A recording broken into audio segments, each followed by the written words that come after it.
Hi, நான் doctor Jayachandran, sun hospital Madurai. பொதுவாக எல்லாருக்குமே ஒரு 60 வயசுக்கு மேலே நீ பெயின் வரும், பேக் பெயின் வரும், நெக் பெயின் வரும், நடக்கிறதுக்கு கஷ்டப்படுவோம். என்னென்னு எக்ஸ்ரே எடுத்து பார்த்தோம்னா நீல தேய்மானம் இருக்கு, முதுகெலும்புல ஜவ்வு பிதுங்கி இருக்கு, இடுப்புல இருந்து காலுக்கு போற நரம்பு அழுத்துது, கழுத்து தேய்மானமா இருக்கு, இல்ல கழுத்துல டிஸ்க் பல்ஜ் இருக்கு. இந்த மாதிரி நிறைய கம்ப்ளைண்ட்ஸ் வரும். இப்படி எல்லா கம்ப்ளைண்ட்ஸும் சேர்ந்தும் நிறைய பேருக்கு வரும். சில பேருக்கு முழங்கால் வலி மட்டும் வரும், சில பேருக்கு பேக் பெயின் மட்டும் வரும், சில பேருக்கு நெக் பெயின், பேக் பெயின், நீ பெயின் எல்லாமே சேர்ந்து வரும். அந்த மாதிரியான டைமிங்ல நம்ம எப்படி இதுல இருந்து தப்பிக்கிறது? இதுக்காக நம்ம ஆபரேஷன் பண்றதா, இல்ல நிறைய மருந்து மாத்திரைகள் சாப்பிடுறதா, இல்ல எதுவுமே பண்ணாம நம்ம எப்படி பழைய மாதிரி நடக்குது? ஏன்னா இவ்வளவு பெயின் வரும்போது என்ன ஆகும்னா நம்ம தாங்கி தாங்கி நடக்க ஆரம்பிப்போம். இப்ப தாங்கி தாங்கி நடக்கும்போது நமக்கு என்ன ஆகும்னா நமக்கு வித்தியாசம். நம்ம ஏதோ நல்லா நடக்கணும்னு நினைப்போம், ஆனா பாக்குறவங்களுக்கு தெரியும் இவங்க தாங்கி நடக்கிறாங்க, இவங்க லேசா சாஞ்சு நிக்கிறாங்கன்றது பாக்குறவங்களுக்கு வித்தியாசம் தெரியும். அந்த அளவுக்கு நிறைய கம்ப்ளைண்ட்ஸோட வந்த ஒரு பேஷண்டோட சக்சஸ் ஸ்டோரி தான் நம்ம பார்க்க போறோம். பேஷண்டோட பேரு ஜெயலட்சுமி, வயசு 69, தூத்துக்குடி. அவங்க இங்க வரும்பொழுது அவங்களுக்கு சிவியரா knee pain, back pain, neck pain. Back பெயின்னா சாதாரணமாலாம் கிடையாது, நல்லாவே பேக் பெயின். எப்படின்னா நாங்க சில டெஸ்ட் பண்ணுவோம். எம்ஆர்ஐ ரிப்போர்ட்டை மட்டும் வச்சு நாங்க ட்ரீட்மெண்ட் கொடுக்க மாட்டோம். ஏன்னா சில பேருக்கு ரிப்போர்ட் மோசமா இருக்கும், பேஷண்ட் நல்லா இருப்பாங்க. சில பேஷண்ட்டுக்கு ரிப்போர்ட் மைல்டா தான் இருக்கும், ஆனா பேஷண்ட்டுக்கு சிவியர் பெயின் இருக்கும். அதனால பேஷண்ட்டை ப்ராப்பரா அசஸ் பண்ணுவோம். இந்த பேஷண்ட்டை பொறுத்த வரைக்கும் அவங்களுக்கு நெக்ல disc bulge, C3 C4 C4 C5 C5 C6 3 லெவல்லையுமே டிஸ்க் பல்ஜ். அதனால கழுத்து லேசா வளைஞ்சிருக்க ஆரம்பிச்சிச்சு.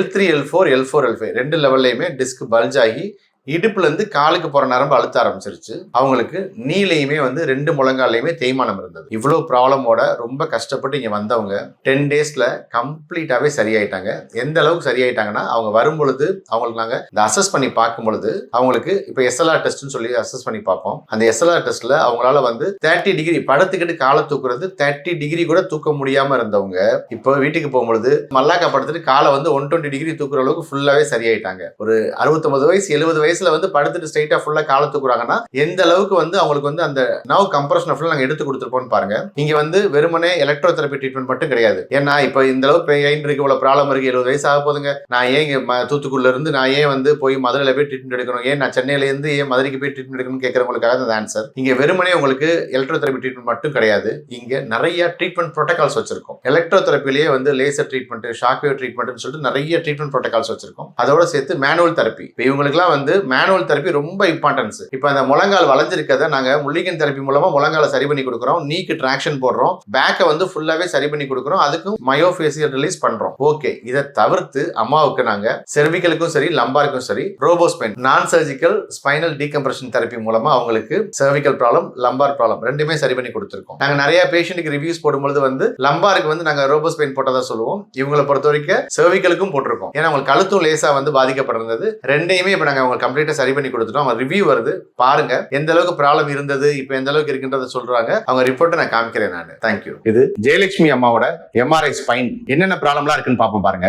L1 L2 L2 L3 2 லெவல்லையுமே disc bulge இருந்தது. ஆனா அது பெருசா அவங்களுக்கு பாதிப்பை ஏற்படுத்தல. அது ஃபிலிம் காமிக்கும் போது உங்களுக்கே புரியும். L3 L4 லெவல்ல டிஸ்க் பல்ஜ் இருந்தது. அதோட சேர்த்து அவங்களுக்கு இடுப்புல இருந்து காலுக்கு போற நரம்பு அழுத்திக்கிட்டு இருந்தது, பிளஸ் தேய்மானமும் இருந்தது. L4 L5 லெவல்ல டிஸ்க் பல்ஜ் இருந்தது, தேய்மானம் இருந்தது, இடுப்புல இருந்து 2 காலுக்கு போற நரம்பு அழுத்திக்கிட்டு இருந்தது. L3 L4ல வலது காலுக்கு போற நரம்பு அதிகமா அழுத்திக்கிட்டு இருந்தது. அதனாலதான் அவங்க நடக்க கஷ்டப்பட்டது. அந்த மாதிரி நிறைய ப்ராப்ளம் அவங்களுக்கு இருந்தது. சிவியரா பெயின் இருந்தது, மசில் ஸ்பாசம் தசை பிடிப்பு பயங்கரமா இருந்தது. L5 S1 லெவலையும் டிஸ்க் பல்ஜ் இருந்தது. பட் அதனால அவங்களுக்கு கால்ல ஒன்றும் பாதிப்பு இல்லை. மெயினா அவங்களுக்கு இந்த டெக்ஸ்டோஸ்கோலியோசிஸ் அப்படின்ற ஒரு ப்ராப்ளம் இருந்தது. இதுதான் அவங்களுக்கு முதுகெலும்பு வளைஞ்சிருந்ததுக்கான காரணம். ஆனா அவங்களுக்கு முதுகெலும்பு வளைஞ்சிருக்குன்னே அவங்களுக்கு தெரியல. ஏன் வளைஞ்சிருக்கு, அதனால அந்த வலி இருக்கு, எதுவுமே அவங்களுக்கு தெரியவே இல்லை. எந்த அளவுக்கு இருந்திருக்குன்னு பாருங்க.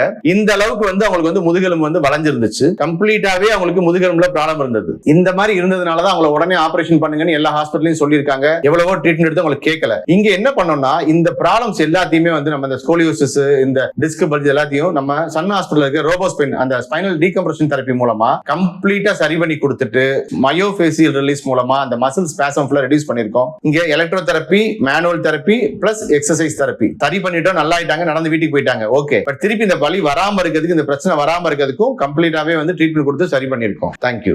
என் பேர் ஜெயலட்சுமி, நான் கோவில்பட்டியில இருந்து வர்றேன். எனக்கு இந்த கால் வலி 6-7 வருஷமா இருந்துச்சு.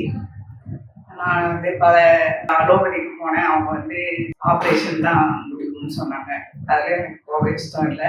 அதனால நான் சித்தா, ஆயுர்வேதிக், வர்மா அப்படின்னு போனேன். அதுல எனக்கு ஓரளவுக்கு தான் கீழ் கிடைச்சது. அதுக்கப்புறம் யூடியூப்ல இதை பார்த்தேன். சரி ஆப்ரேஷன் இல்லாமல் நம்ம வலி இல்லாமல் இருக்கிறதுக்கு வலின்னு சொல்லிட்டு நான் இங்கே வந்தேன். இப்போ எனக்கு நல்லாவே இருக்கு. இங்கே இருக்கிற ட்ரீட்மெண்ட் ரொம்ப நல்லா இருக்கு. காலையில் 9 மணிலேருந்து நைட்டு 9 மணி வரைக்கும் தொடர்ந்து ட்ரீட்மெண்ட் கொடுக்குறாங்க. எல்லாம் மிஷினரியாக தான் இருக்கு. டாக்டர்ஸு, சிஸ்டர்ஸு, அவங்க மேடம் எல்லாருமே நல்லா டிஸ்கஸ் பண்ணி என்ன சிகிச்சை கொடுக்கணும்னு சொல்லி நல்லா கொடுத்துட்ருக்காங்க. எனக்கு இப்போ நல்லாவே இருக்கேன். அப்புறம் நவீன சிகிச்சை முறையாக டீகம்ப்ரெஷன் தெரப்பின்னு ஒன்று வச்சுருக்காங்க. அதில் எனக்கு கழுத்து ஒரு மாதிரி வளைஞ்சிருக்கு அப்படின்னு சொல்லி சொன்னாங்க. அதுக்கு நான் ட்ரீட்மெண்ட் எடுத்தேன். இப்போ நான் ஓரளவு நல்லாவே இருக்கேன். இந்த ஆஸ்பத்திரி நம்ம நல்ல முறையில் ட்ரீட்மெண்ட் கொடுக்குறாங்க. காலையில் 9 மணிலேருந்து நைட்டு 9 மணி வரைக்கும் நடக்குது. அவ்வளோ நேரம் நடந்தாலும் யார் நமக்கு வர்ற சந்தேகத்தை அவங்ககிட்ட கேட்டால் முகம்னு சொல்லிக்காம சிரித்த முகத்தோடு பதில் சொல்லுவாங்க. அதுக்கேற்ற சிகிச்சையும் கொடுப்பாங்க. அதுக்கப்புறம் இங்கே வந்து தனியாக இருக்கணும் அப்படின்னு சொல்லி பயப்பட வேண்டிய தேவையில்லை. இங்கே ஒரு வீட்டில் இருக்கிற ஒரு ஃபீல் தான் நமக்கு கிடைக்குது. அவ்வளோ நல்லா அன்பாக நல்ல முறையில் சிகிச்சையோடு நம்மளையும் கவனிச்சிக்கிறாங்க. அதனால் இங்கே வந்து சிகிச்சை எடுக்கிறதுல எந்த வித சிரமமும் கிடையாது.